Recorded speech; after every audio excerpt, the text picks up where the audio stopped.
Welcome back to Gruber Power Services and the Gruber Power Hour. I'm Pete Gruber. And I'm Claude Dixon. And we're here today with some content for you, and we're available to answer any questions that you may have. Again, as you come in with questions, let us know where you're coming in from. We tend to get a global audience, and it's always fun to see on what parts of the globe we're attracting an audience from. The picture behind us, try as I may, I attempted to get an AI-generated image, and although it does a wonderful job of things like new studio, cars, rendering cars, every time I ask for a data center, it just botches it. It doesn't know what that is. Computer room, I try all those variations. Yeah, and that's where your own camera should come in. And that's where it did. This is not our picture, but it's one that we got off Google. So what we're trying to do here is capture a background that speaks uninterruptible power system, electrical utility room, which is typically where this type of equipment is, and the type of environments that we work in. That's right. Okay, let's have a little fun for about a minute. Jesse, can you put in the form factor slide? We hit that a little bit in the last podcast. We talked about form factors a little bit. So we didn't get any votes on these form factors last time, so I'm going to try this again today. So you have form factor A. I'm going left to right. Form factor A, form factor B, C, D, and E. And what we're looking for is some votes here on which unit, which factor over there would provide the best efficiency in your operation. I'm going to give you a hint again. I said this last time. The form factor that is just right of center can do more pull-ups than all of the other form factors combined. So that's a little hint right there, okay? The one with the shades there, that guy. All right, so we're going to switch off of that, cast your vote, and we're going to go into UPS sizing, Pete. Okay, excellent.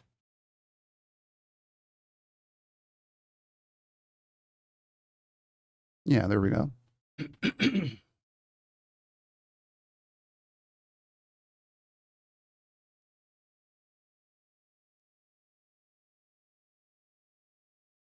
Hope everybody can see that. Yeah, it should be good. Okay, there you go, Pete. Why don't you start us off there? Okay, so how to size a UPS? UPS, of course, being uninterruptible power system. It's the thing that keeps the electricity going in your building when the utility drops power. First of all, you want to list all the equipment to be protected by this UPS. And remember to include all of the low current devices, from routers to modems to dumb terminals, smart terminals, even printers for that matter. Any external hard drives you may have, because what we're trying to do is capture the full electrical load signature so that it can be properly sized for that building or for that application. And then number 2, list the amps and volts for each device.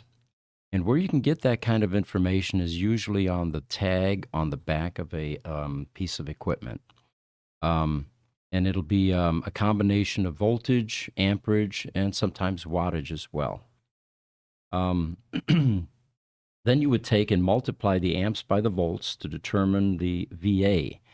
Now let's talk about that for a moment. If you use just voltage, you wouldn't get an accurate measurement of your load, because at 240 volts, the amperage is different than at 120 volts. There's an inverse reciprocal relationship between those two. So if you double the voltage, your current goes in half. Right. So what they do to size equipment or to determine electrical load, they use a combination of V, volts, and amps, and that's where the VA comes from. And because that number usually grows too large with a lot of zeros, they put a K in there for 1,000 units. So your typical UPS rating might be 250, not 250,000 VA, but 250 kVA. Right. And just a couple things there too with watts and VA. Let me talk about watts first. Sure. Watts is the actual draw of the equipment, what the actual equipment is drawing, the pure power, where VA, as you mentioned earlier, is more a number that you're going to use for sizing, wire sizing, and circuit breaker size. Yeah, the What wattage takes into consideration is what's called a power factor. And a power factor is the intermingling of inductive and resistive loads into an electrical system. That's correct. And Jesse, since Pete hit that up, can you put in the tall boy slide image up there? And we'll show you exactly what Pete's talking about in a picture. One sec. Boosta? Is that what it's called? Tall boy. Oh, tall boy. There we go. Hey, look at this. Look at this, Pete.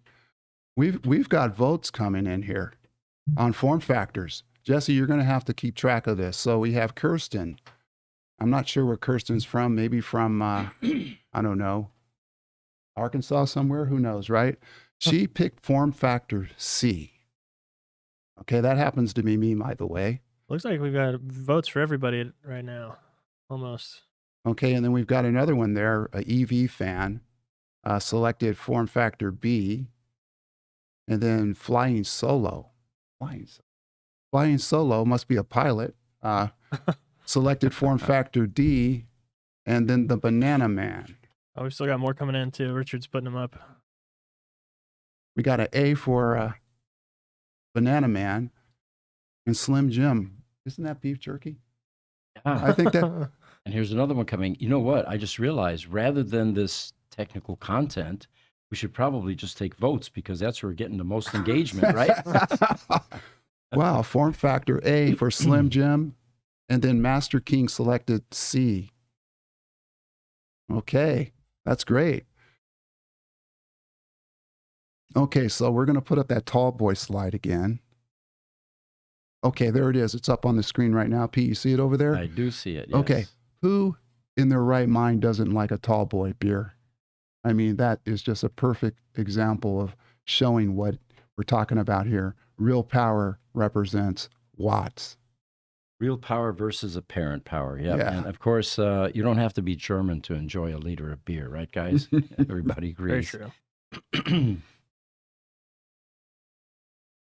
So, speaking about real and apparent power, I want to insert something which most people may not be aware of. When you're driving down the street, sometimes you'll look at a telephone pole, and up on that telephone pole will be a shelf. And on that shelf will be these rectangular-looking metal boxes with an insulator on top connected to that electrical wiring, which is typically high voltage running into a residential neighborhood. What those little square rectangular boxes are power factor correction capacitors. And what it does is it restores or balances out the heavy inductive load that's in that neighborhood. And inductive loads are things like motors, anything that creates a magnetic field. Mm-hmm. And as the magnetic field grows and collapses, it distorts the real power consumption. And the reason the utility goes through all the trouble of trying to correct that by putting capacitors up on telephone poles is so that they can bill more accurately, because when your power factor is skewed, the meter on your house is not really reading the real consumed power. Interesting. Yeah. And back on that, Pete, just to put this power factor thing kind of to bed, a lot of people get caught up into, or actually get confused over what the 0.9 actually represents, or the 0.8 actually represents. So if you have a 0.9 power factor, that's the dark part of that tall boy right there. That's the actual power that is being consumed. The foam on the top is what your, kVA rating, what you could maximize your power to, okay? What you're using versus what you could use. And then you have that percentage. It could be 0.9. Obviously, one is there's no foam. It's all dark. You're using everything that you've got. But that's typically not the case. It's, we typically see 0.9, correct? 0.9, somewhere around there? Yeah, it used to be 0.8, and then as the loads became more capacitive, it went to 0.9. Mm-hmm. And what I mean by that is switcher power supplies, for example, that don't use transformers, which most terminals and PCs use nowadays. those represent a heavy capacitive load versus inductive load, which was the old way of doing it with transformers, Right. taking and stepping down voltage for that PC. Now the magnetics are virtually absent in most newer electronics. That's correct. You know what, Pete? When I first started with the company, when you interviewed me Mhm. and you said, hey, you know what, Claude, I'm in the UPS industry. You know what I thought you were talking about? Those brown trucks, Yeah, those brown the shipper. trucks running around. Now, here's the thing. Jesse, put up the finger slide, if you would. All right. The finger slide. I'm kind of going off trail here a little bit, but just bear with me. You see that slide right there, that picture? That's what most people think PF means when they first see it. Point finger, Mhm. okay? But that's actually not what power factor means. But I have another question. Look at that point finger hand really, really, really quick. Just look at it. Look at that real closely. Does that person's hand look dirty to you? I'm going to ask the audience to chime in and tell me whether or not that hand, the surface of that hand looks dirty or it looks clean. And we'll see what comes in. Look at that, Pete. We've got some, Good question. Yeah. yeah. So Slim Jim, I could use a tall boy. LOL. I hope that doesn't have anything to do with our. With our content. Yeah. Well, he also asks later on, Slim Jim, he says, is it possible to get a 1.0 power factor? Oh, absolutely. If you have a pure resistive load, your power factor goes to 1. Yeah. And what is an example of that when you say pure resistive? What are you? Good question. In your home, your kitchen oven is a gigantic resistor that heats up and heats up that chamber. Or if you have burners that are resistive elements, that's 100% resistance. In fact, when we build our load banks in our depot area to simulate the load in a data center after repairing a UPS, so we can make sure that it's going to be able to handle the load, that's exactly what we use. We use either dryer elements or oven elements, Right. and stack them in parallel in order to get the right load. Interesting. You know, if we could go back to the beginning, Pete, when you first started talking about listing the equipment, you know, the reality of the situation is the person, the account manager in this case, actually isn't in that phase yet. What they're going to do first actually is call the customer, email the customer, and try to ascertain the information from them. And that process could take a week before they actually get a list. Yeah. They may find out that contact doesn't work there anymore. Now you're kind of like, where do I go from here? That type of scenario. So my point is that we're presenting the theoretical part of it, but during the course of this podcast, we're going to interject some of the things in reality that goes on. Right. A lot of questions. Real quick, Pete, Yeah. can you move your mic a little bit more between you and Claude? When you talk to Claude, we're losing you a little bit. Okay, there we go. Thank you.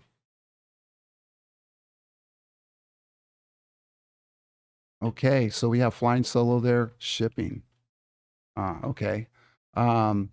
This guy does whatever that means. Okay, this guy must be referring to his hands. Uh-huh. Okay, Slim Jim, very dirty guy, hasn't washed his hands in ages. Okay, flying solo, the hands look clean. I'll put that back up.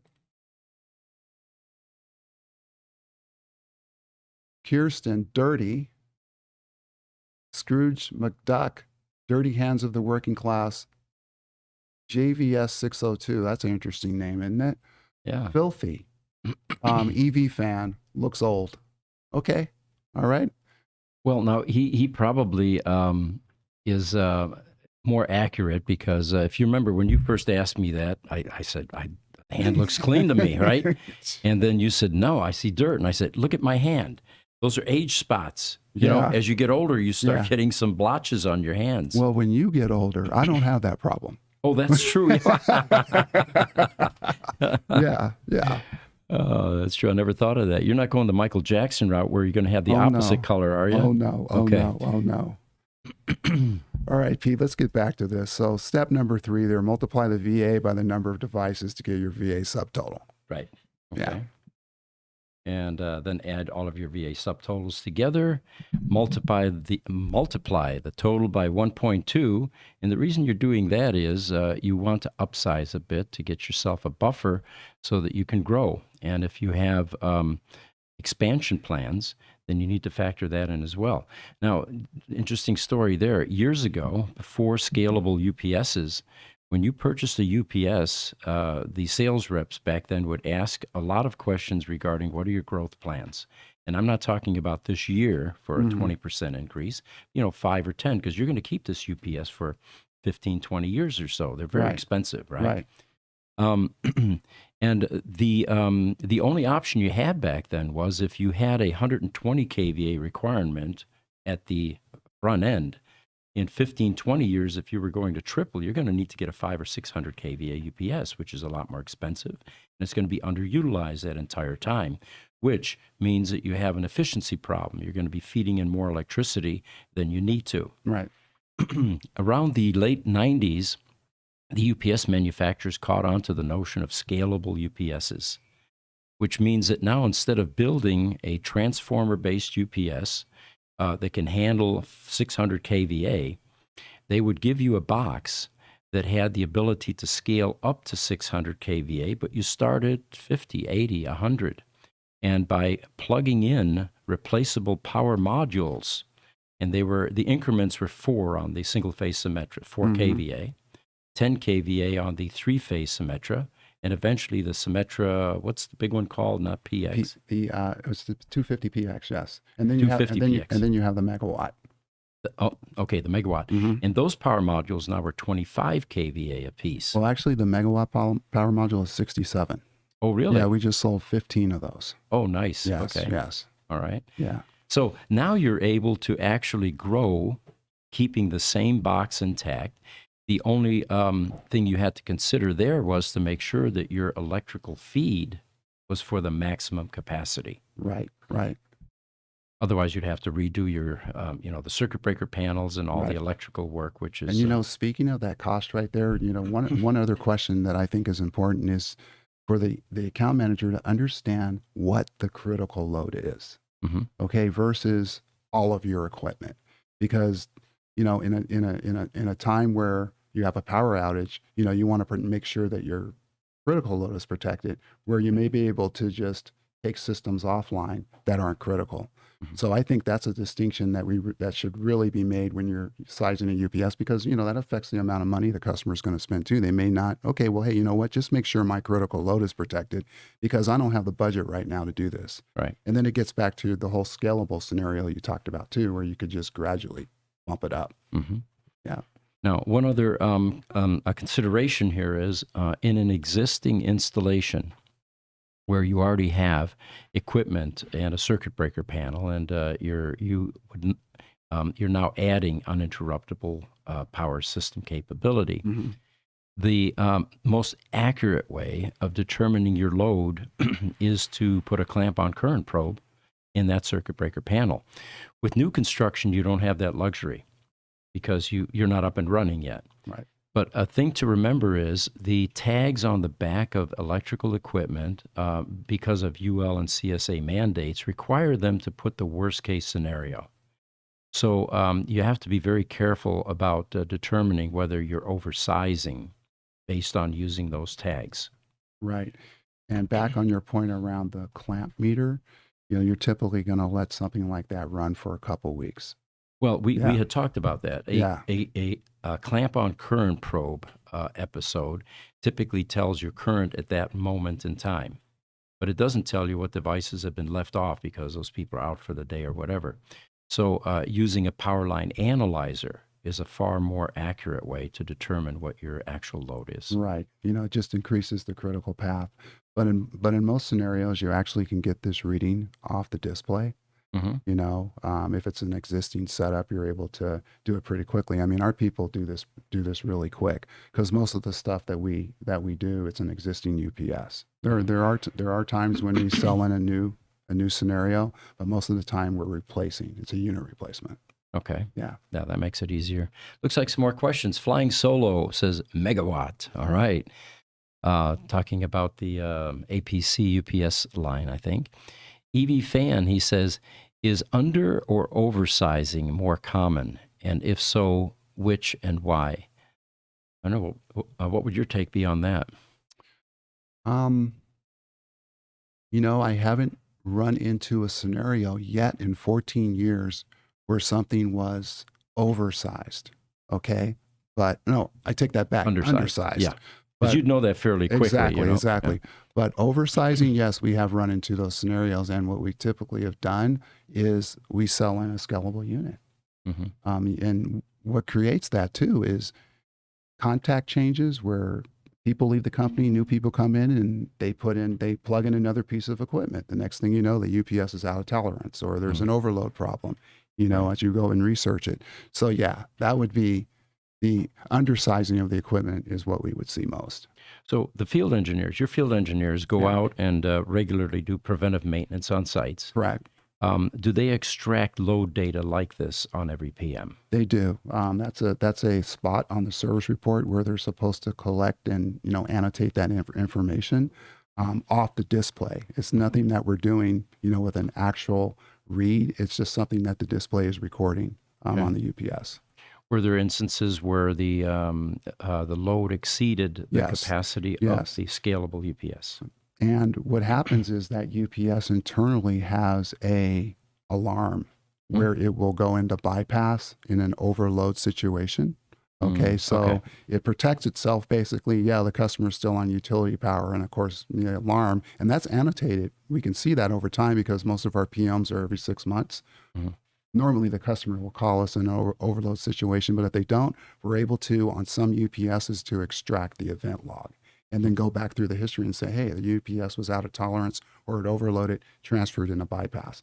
And that's a great opportunity to go in and say, hey, you know what? You might want to look at something different here. That, or if it's a scalable UPS and it is gone and it has capacity beyond that, 120 kVA, for example, the number of power modules totaling that. And if it's a 250 kVA UPS, where the service provided to that UPS is capable of 250 kVA, at that point, you would simply plug in another power module or two to compensate for that overload.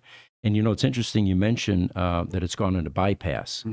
What that means, of course, is that the UPS has sensed an anomaly. It then shuts down the power modules or its UPS capability, and it takes raw utility power and feeds that to the load to keep things running. Correct. We, at some point, are going to do videos, a lot of videos actually, tutorials, what to do when your equipment goes into bypass. And that can typically happen because of overload, because of some lightning in the area, or a fault within the UPS. Right. And the cool thing is that we'll be able to stage a lot of this in our depot because we have the setup to do it. We can intentionally put the UPS in, in an overload scenario, plug in, overload it and watch it transfer in the bypass. Right. Yeah. One of the nice things about our depot, by the way, is for our customers, we can actually simulate the conditions in your data center. So before you purchase a refurbished or new UPS from us, we'll have that in our depot, and we can simulate the loads in your building with load banks. Correct. And take it through burn-in, take it through full operation, and shut down procedures, initiate bypass to make sure that it recovers, and Yeah. Okay, we have some more questions up there, Pete. Do either of you prefer a component UPS or a modular UPS? Which one and why? Flying solo. Interesting. I don't know. What do you think? Well, I'm a modular UPS person all the way because of the scalability and the flexibility it gives you, and also the footprint. You're eliminating these huge, giant battery cabinets, a huge, giant, UPS itself, and you're scaling down with a rectangular box, and you're able to add as you need. Right. It's just a cleaner looking setup. Right. Another thing that comes to mind, and maybe you can correct me here, but with a scalable UPS, isn't there a level of redundancy available as well, which would not be available in a component UPS? Yes. Some of them come with with N+1 capability. Right.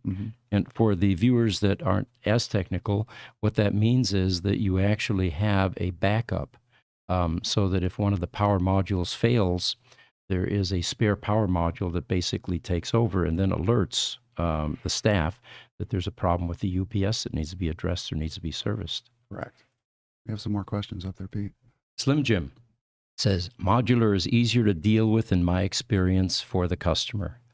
Yeah, you know, it was, I believe it was APC that first pioneered that. And with the Symetra, the single phase Symetra, which was good for up to 16 kVA.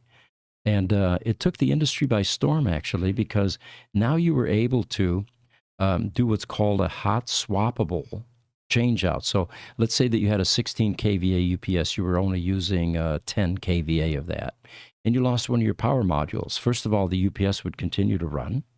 And secondly, you could take that bad power module out while the equipment's running, plug another one in, and it would take over and begin to run. Assuming it was sized correctly. Yes, yeah, of course, yeah.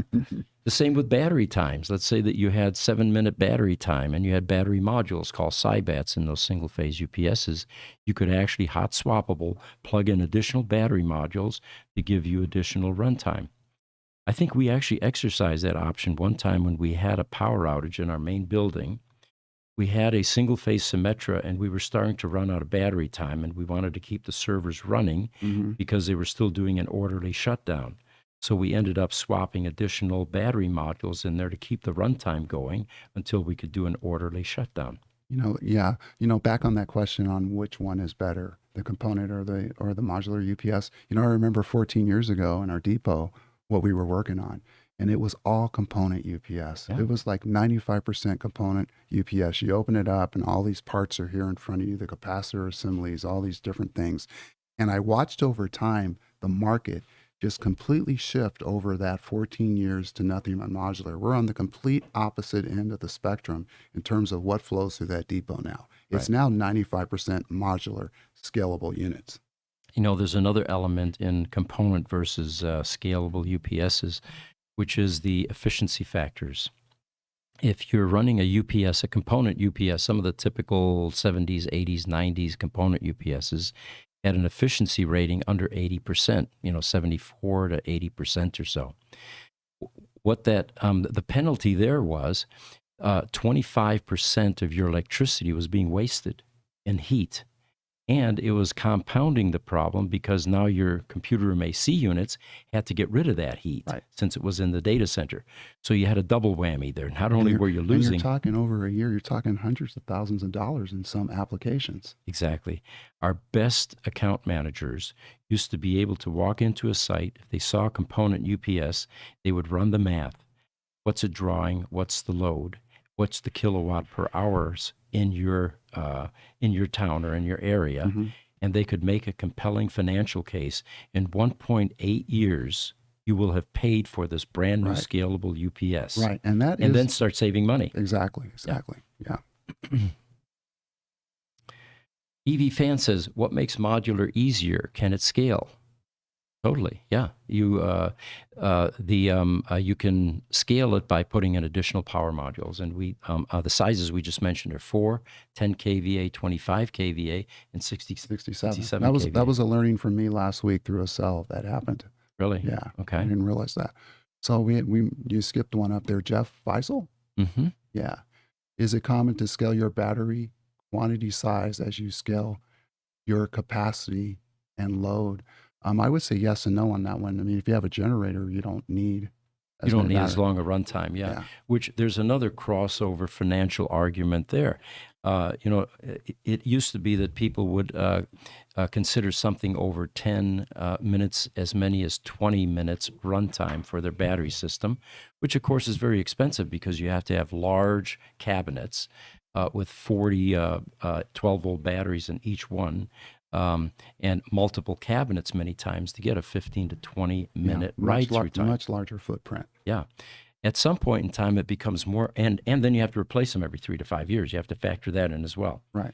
At some point in time, on a spreadsheet, it makes more sense to put an engine generator outside with an automatic transfer switch and a much shorter ride-through time because your batteries only have to carry the UPS until that generator fires up outside. Right. And the automatic transfer switch connects that to your UPS. See, and again, it comes down to money because what you just mentioned there, that's basic capacity.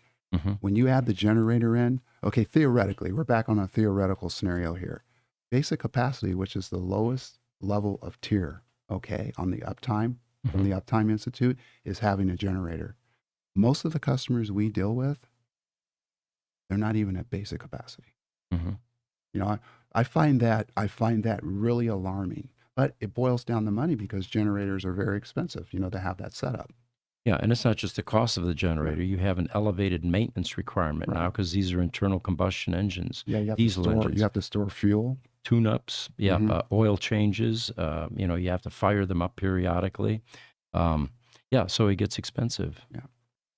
But it gives you what everyone hopes for in a data center, which is 100% uptime. Right. Question from JVS602. How many kVA are the power modules we use in the scalable units to increase the load capability? 4 kVA, 10 kVA, 25 kVA, and 67 kVA. And 2. 2 kVA. Oh, yeah, that's right. Yeah. Which APC product is that? The That symmetric is, what does that go into? Somebody help me out on the outside. What does that go into? It's All right, the we'll get 2 somebody to check KU. Yeah, it's a 2 KU power module. Okay. Yeah. All right, so I think that wraps up the sizing pretty much. Yeah.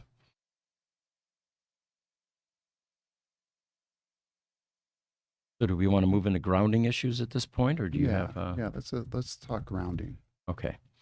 Jesse, I need an image popped up there, and I'll give you the name of it here in a second. All right. Ground currents?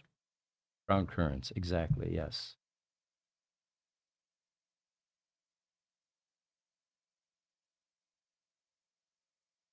Right. Now, there's a picture of a lightning strike that is occurring in a campus. And what we're going to talk about here is lightning protection, of course, is important for property damage primarily.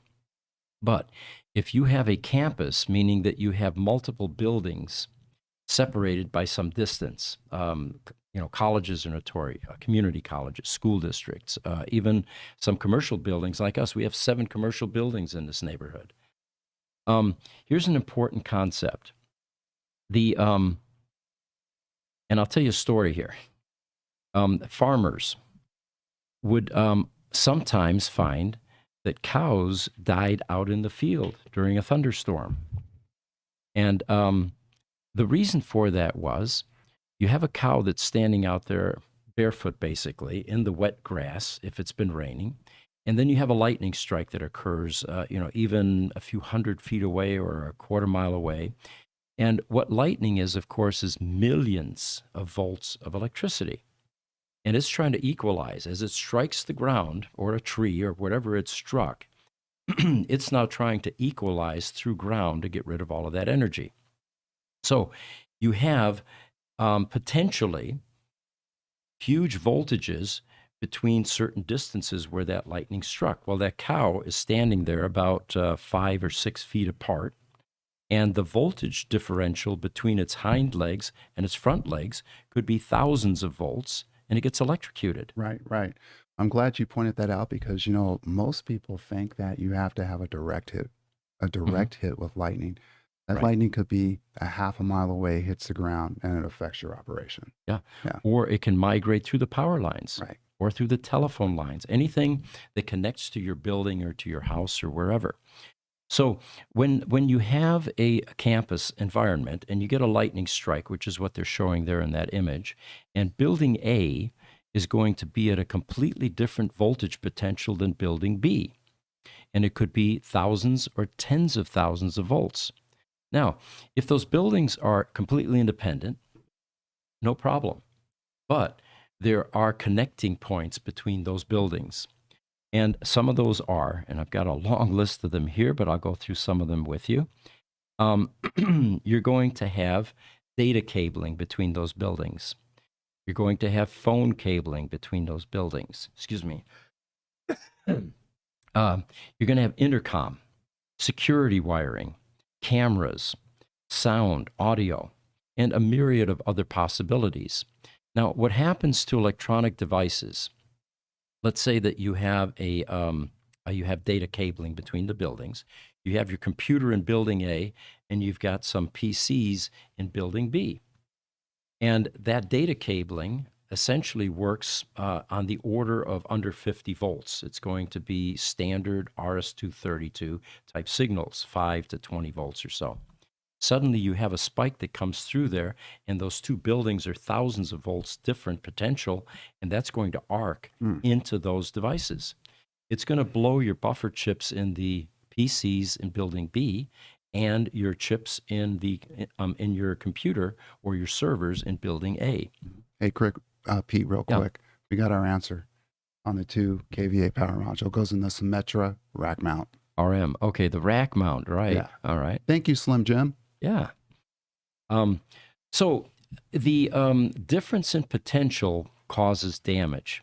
I think I told this story before, but I'll tell it again. Central Arizona College in Coolidge, Arizona, here in Arizona, has campus buildings like this. And during monsoon, which in Arizona occurs every August or so, we get a lot of lightning activity. Actually, the monsoon has already started.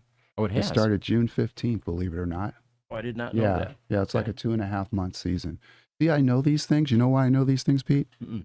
These environmental type things? Because I'm a hiker. Well, that's true. You Yeah. have to be aware of that. And back on this lightning thing, Yeah. since I changed the subject on you, flash flooding works the same way. Yeah. They tell you when you hike backcountry, say you're hiking in Utah, you need to look at the weather report for the entire state of Utah. Because if it's raining in Salt Lake City and the sun is out in southern Yeah, where Arizona, you're hiking. Yeah. yeah, the flash floods, the water quickly runs through and just fills those canyons. And if you're hiking through there, you get washed away. There's people that die every year from flash floods because of that reason. Yeah. Yeah. So at this college, Central Arizona College, back then it was mainframes with dumb terminals, but it's the same process basically. You have two pieces of electronics talking to each other, whether that's a router and servers or servers and dumb or smart terminals or PCs. So every year they would blow up a bunch of terminals. And a repair company here in town used to come with trucks to pick up all of the dumb terminals that blew up during a lightning strike. And it didn't have to be a strike on the building. It was a strike in the dirt somewhere, Right. even a distance away from those buildings. But because you had millions of volts dissipating through ground and voltage imbalances or differences, it would blow up these devices. So what were they missing? Well, the solution was there are devices, and the telephone company routinely uses these. If you look at your service entrance or where your telephone line comes in, there's usually a little block, and those are they have surge protection devices. They have carbon resistors, and they actually prevent any spikes from getting to your equipment in the house. In the world of data communications, there was a company that we selected here in town. I think they're out of business now, GSI, General Semiconductor. And they made a device called Transorb-based devices. One of the ways that you can clamp this type of harmful voltage is with a Zener diode. A Zener diode is a DC device that will clamp voltage up to a certain level. So you select that. If your maximum voltage is 20 volts, for example, you get a 20-volt Zener. And as soon as the voltage goes higher than that, it will shunt that to ground. The problem with data communications is it's not DC. It's a combination of plus and negative voltages. So what this company developed was what was called a bidirectional Zener diode, and they call them Transorbs. And these devices connected to all of your data lines, security lines, intercom, audio, video feeds, whatever was connecting those two buildings together, were able to clamp the voltage and shunt all that additional energy to ground. And it was typically done through punch-down blocks, where you had a whole bunch of wires coming into a building, and you had punch-down blocks that these would get punched down on that were filled with transorbs. We actually, I think it's still on our website, on the COM website, we build those Transorb-based punch-down blocks. So that was the answer. And the only disappointed customer in that equation was the vendor that was fixing all of those dumb terminals every time lightning rolled through, because they didn't have as much to do anymore. Um, so that's what grounding issues or ground currents is all about. And again, you have to be aware of that if you have separate buildings and you're in an area where you know that lightning is that it's an issue like here with monsoons. Looks like we have a few questions coming in. Flying in Solo says, my next son will be named Diode. Only a technician would do that to his son. Master King says, how can we calculate the power requirement, backup time, type of unit, load capacity for our IT room? Well, the power requirement, one of the ways would be to tally up all of your tags for the equipment, all of the voltage, the VA tags, or the wattage tags on the actual equipment that you're trying to protect. The other way to do that is if it's an existing installation and you're going to retrofit a UPS into a site, a simple way to do that would be to have the electrician open up the circuit breaker panel that's feeding all of those devices or multiple panels and put a clamp on current probe on there. And an even more effective way is to put a power line analyzer so you're capturing worst and best times for power consumption. And then upsize 20 to 30% if you're not going to grow very much. And you would have a VA or a KVA capacity for your UPS sizing. Hey, the other thing too that's in there is type of unit. That can be a combination of the salesperson and the customer preference. But one thing that's missing in there is the footprint. Yeah. Because you're talking about an IT room. How big is the IT room? So that's absolutely critical before you sell something in, is to determine, how much space you have in there. One of the things that has changed in the industry over the last 30 years, back in the day, you had manufacturers' reps. There was a Liebert rep, there was an Exide rep, there was a Mitsubishi rep, and they represented the companies that made critical power equipment, UPSs, under that brand. It was one of those things where, one shoe fits all. Now that manufacturer reps and that whole concept is pretty much dead, you now have companies like us that represent a number of different brands, and we're able to fit the precise brand into your application. The critical power manufacturers are all different, and they may be better with small equipment or very large equipment. So you end up with a mixed vendor environment. But Right. As far as brand, it does depend on the size. And then you have vendors like APC that have a very broad range of products. APC actually started with the smaller SmartUps UPSs, which were like 1 kVA, 500 to 1 kVA.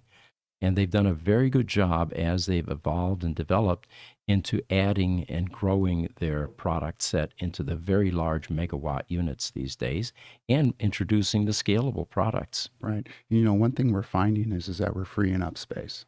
Mhm. The UPSs that we're selling in today, it's actually freeing up space for the customer. Smaller footprint. Right. Part of the More reason energy for efficient. that, Mhm. yeah, part of the reason for that is with component UPSs, they were transformer based. Mhm. And before you did anything, you had to take 480 volts, oftentimes, or 208, step it down, which required a huge transformer if you're talking a 600 kVA UPS. So you had a cabinet, almost an entire cabinet dedicated to step-down transformer. Right. And then, of course, you had other magnetics in that UPS. The reason we know that well is we buy used UPSs and we refurbish. And when we get component UPSs these days, we typically scrap those. And what we do is we responsibly render those back to their base materials, the copper, we extract the aluminum. If there are transformers in those, we recycle the transformers and parts. Right. We Right. recycle parts. Because we still have many, many, many units under contract that are old dogs Mhm. that are still running, some without hiccup, that we have parts for. And of course, the boards for those old dogs, as you call them, are obsolete. The manufacturer's not making those anymore. So when we scrap those types of units, we take the boards out, we recertify them. If the unit came in functioning, Right. where it was a functioning unit, we're able then to make sure that all of the components work, and then those parts go into inventory. Right. And that's a plug I want to make. All the UPSs we bring in now that we're buying are functional. Mhm. They're being deinstalled. They're either being replaced by something newer. We bring them in, but it was a functioning unit. Where before we didn't know. We had to fire it up, clean it up, turn it on, that type of thing. Or in the old days, it would come in, it would sit outside for 2 years, and you weren't sure what condition it came in Correct. under, and sitting outside would definitely have compromised it. Correct. All right, so that's, I hope that answers that question. Lion Solo says, the most popular APC lines I sell is Smart Ups, single phase, and 3-phase in my experience. The APC product, it's an innovative company. I suppose I'm not supposed to play favorites, right? Well, to me, just being a human being, it's more intuitive to me. And I'm in the business, okay? I'm like looking at all these various machines because we're in a mixed vendor environment, but that's the one that I pick up the fastest and are able to manipulate and, deal with and work with, and the concepts come clearer. Right. Yeah. It was one of the first companies that was able to transition from a manufacturer rep only environment into a combination of manufacturers reps and distribution, and support both equitably. The old days, if you had a manufacturer's rep, you were never sure if you were going to get any kind of attention or love from them, because they had their own favorite list of distributors, resellers, and they tried to limit the quantity of those to gain more loyalty from the existing resellers. The definition of a reseller is, or distributor is, to put products on the shelf that are in demand, that the end users want. And they're not going to be monolithic and subscribe to only one brand. Okay. But APC actually is a remarkable company. They're very progressive. They're able to innovate, and they pivot fairly quickly. And some of the older UPS manufacturers, are trying to do the same thing, and not as elegantly as they are. Right. Hey, Pete, switching gears a little bit, with wheelhouse type things that we do, in our scope of work, how do you see AI being integrated into that? Oh my God. Okay, whole new subject there, but well, let me give you an example that will also dovetail into critical power. We have Gruber Motor Company, which is a very progressive EV. It's the first EV shop of the future, really. We're the largest commercial independent electric vehicle repair organization, and there will be many others. We just happen to have been first. A lot of innovation takes place there, and a lot of partnership with companies like Tesla, for example. We also have always been a tech company for 40 years, always enjoyed high tech. In 1995, we were there right at the dot-com explosion. We started an internet service provider company. We love technology, and we embrace it immediately, and we're doing the same thing with AI. Mm-hmm. The thing with any new discovery like AI, you have to find the applications as time goes by, and that's the fun part. So the other day I was sitting there, and the Tesla Roadster is the first generation Tesla, and there are error codes that get thrown up by the VDS screen when you have a problem with the car. Well, we have a list of error codes and what it means, and we're growing our own knowledge base. And you've troubleshot this. I mean, you've Mm-hmm. done multiple troubleshoots. Prior to AI, you've done multiple troubleshoots, and you still hadn't come to whatever it is you needed to do as a solution. Sometimes, or as this knowledge base builds, we actually are able to collect data from the cars that we've seen, Mm-hmm. and then put that in the knowledge base Right. to make the next time this problem happens much easier for that mechanic or technician. So the other day, I typed in an error code, and I said, tell me what a Tesla Roadster error code 1144 means. And 10 seconds later, I about fell off my chair when ChatGPT-4 correctly identified the car that I was talking about, the error code. It identified where that problem was, which was in the PEM cooling system fan. And it went on and on expounding about what to do and how to fix. And how long did that take? After that 10-second wait, where it went out on the internet, we've got the beta version that actually scrubs the internet for information. From there, it was probably less than a half a minute. See, and that gets back to exactly what I just communicated to you. How many times did you troubleshoot, put it into your knowledge base? Probably hours, right? Oh my God. This thing took 10 seconds, you said? 10 seconds before it said anything, and another 20 seconds, so about a half a minute, for the entire process. But here's the real kicker. We're developing a knowledge base, all right? And I'm sure there are other companies that are developing knowledge bases. None of those are shared. None of those are common. We're all repeating, reinventing the wheel each time. The beauty of AI is it is the sum total of all knowledge. I know. And that database, once we feed that into AI, will be a much broader database as AI learns and is able. So we're talking about, people are speculating that AI will generate a 10x improvement in productivity. That's way understated, way understated. Well, I'm thinking about the multiple trips that over the 14 years that we've made out the customer sites trying to repair a UPS. It goes from 2 trips to 3 trips, sometimes 4 trips, and we still haven't figured it out. And we end up replacing the machine. Mm-hmm. This thing here, it sounds like it's 10 seconds and we might have our solution. Yeah, it's going to revolutionize service, data collecting. And the broader applications are medicine. So you got me going here. Yeah. No human can collect all of the data sets necessary to come up with conclusions, especially when you're doing serious things like DNA coding. Well, they could, but they would need 20 lifetimes to do it. Yeah. It's like someone said, Hemingway could have written another blockbuster if he had 2 more years. Yeah. AI can do that in 30 seconds, right, in the style of Hemingway. Mm-hmm. You've seen some of these poems that AI generates. Or now here's my got me going here. Oh, this is good stuff. Classical music, right? All right. We have a composer that died, Schubert. He has a symphony. It's called Schubert's Unfinished Symphony. I guarantee you feed that into AI in his style, and AI will complete that symphony. Yeah. Now, is that a mind blower or what? Now, deceased artists, you've already heard about, one of the Beatles, apparently, they fed information into AI, replicate his voice, his musical style, his, all of that. And he was able to be a singing partner for one of the Beatles that's still alive in a song that they created. We're just scratching the surface with stuff like this. But here's, getting back to the UPS industry, here's where I see, and you and I go back and forth on this all the time, okay? Mm-hmm. But here's where I see AI in a positive light in the UPS industry.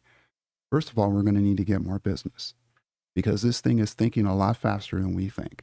And it's coming up with solutions a lot faster, which means we'll be able to schedule more efficient, be able to fix problems faster, which means there's going to be what? Dead space. Mm-hmm. Okay, because it's gobbled up all the work that you have. So you're going to have to fill that pipeline, or what happens after that. Or what, yeah. Or, right. I think that's what's scaring everyone is that this thing is so efficient and so, like, I can collect all this data, give you a solution. Mm-hmm. Well, maybe I don't need these 2 or 3 people, that kind of thing. What we're talking about here is fault analysis. Mm. And, we've been doing this 40 years. The people, the level of people that we send out to repair this type of equipment are absolute experts. They have to be.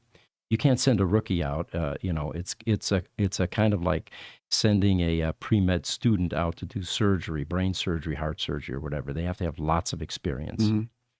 What AI is going to be able to do is to improve fault things like diagnosis, for example. Right.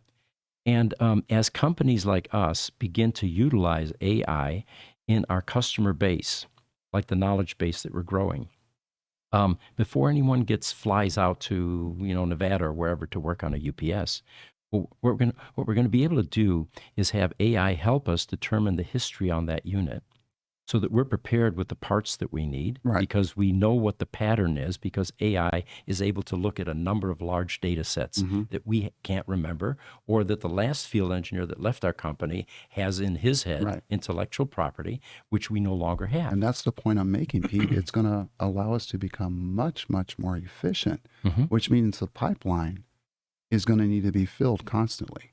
because this thing is thinking faster. It's sped us up, is what I'm trying to say, to where we're getting work done at a much faster clip than what we are now. Mm-hmm. So that is a huge, huge, huge challenge. We're going to have to do something different, from a marketing standpoint to get the business to fill that pipe. Mm-hmm. Yeah, as we incorporate AI. All right, looks like we got a bunch of questions here. Instagram, One Hungry Clippo says, I like the Tesla in the foreground.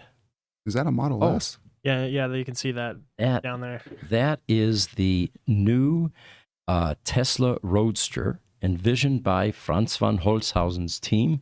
And everyone's still waiting for that car. But it's going to be a over-the-top hypercar. And the longer we wait, it seems like the more improvements Tesla makes with the car. It was a 1.9 second 0 to 60 car. Now they're down to 1.44 with SpaceX rocket thrusters to make it faster. Who wants to drive something that fast? I do. Richard does. My brain will be in the back seat somewhere. I know. The first time I took Claude in my P90D Ludicrous, he wasn't right for a day and a half. No, I was sick for a week. I was completely car sick for a week.